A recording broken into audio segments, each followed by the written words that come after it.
తండ్రి కూతురు ఎమోషన్ మనం చూస్తే శంకరాభరణంలో కూతురికి ఒక సంబంధం వస్తుంది. వాళ్ళ ముందు కూతురు ఒక పాట పాడుతుంది. ఆ పాట పాడే క్రమంలో కొంత లయ తప్పుతుంది. అప్పుడు ఆ సందర్భాన్ని చూడడు శంకర్ శాస్త్రి. ఎవరు అక్కడ ఏం జరుగుతుంది? పెళ్లి వాళ్ళు వచ్చారు, మనం గౌరవించాలి ఏవీ లేకుండా ఆ సందర్భంలో స్వరం తప్పు పాడిన కూతుర్ని కూడా లేచి మందలిస్తాడు. ఇంకా అల్లు రామలింగయ్య మన శంకర శాస్త్రిని అప్పుడు అంటాడు మాటలు, మామూలు మాటలు కాదవి. ఈ సంగీతంతోనే కదరా ఇంతవరకు తెచ్చుకుంది. ఇక దానికి పెళ్లి కూడా కాదు. అది విషం తాగి లేకపోతే ఏదో బావిలో పడి చనిపోతుంది. అప్పుడు ఇంకా సంతోషించి అప్పుడు రియలైజ్ అవుతాడు అన్నమాట. ప్రాక్టికాలిటీకి వస్తాడు. వచ్చిన తర్వాత ఏం చేయాలో అర్థం కాదు.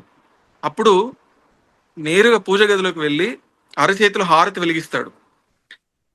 వెలిగించి అలా పడుకుంటాడు. ఇక ఆ కూతురికి మామూలుగా ఆ క్యారెక్టర్లో ఏం ఉండాలి? తండ్రి వల్ల నచ్చిన సంబంధం చెడిపోయింది అన్న కోపం ఉండాలి. కానీ ఆ కూతురికి అలా ఉండదు శారదకి.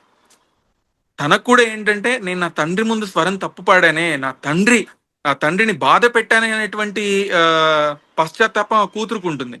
అప్పుడు ఏం చేస్తుందంటే ఆ కూతురు వాళ్ళిద్దరి మధ్య మాటలు ఉండవు. అప్పుడు ఒక సీన్ రాశారండి విశ్వనాథ్ గారు.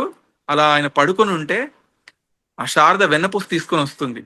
వచ్చి ఆ చెయ్యి అలా ఉంటే మెల్లిగా వెన్నపూస రాస్తూ అదే స్వరం, అంటే ఏదైతే శుద్ధ హిందోళంలో రిషభం ఎలా వచ్చింది అంటే ఏ తప్పైతే చేసిందో మళ్ళీ అదే రాగం తప్పు లేకుండా కరెక్ట్. పాడుతుంది. అంటే అక్కడ ఒక రెండు విషయాలు జరిగినాయి. ఆ కూతురు తండ్రి చేతికి తగిలిన గాయానికి మాత్రమే వెన్నపూస రాయట్లేదు, తను చేసిన తప్పుకి ఆయన మనసు బాధపడి దహించి సరిదిద్దుకుంది. వేస్తుంటే ఆ మనసుని సంభాళించడానికి కూడా ఆ పాట పాడుతుంది. అప్పుడు ఆయన లేస్తాడు, లేచి ఆ కూతుర్ని దగ్గర తీసుకుంటాడు. అంతటి గొప్ప సీన్ మనం ఏ సినిమాలో మనం చూడగలుగుతామా?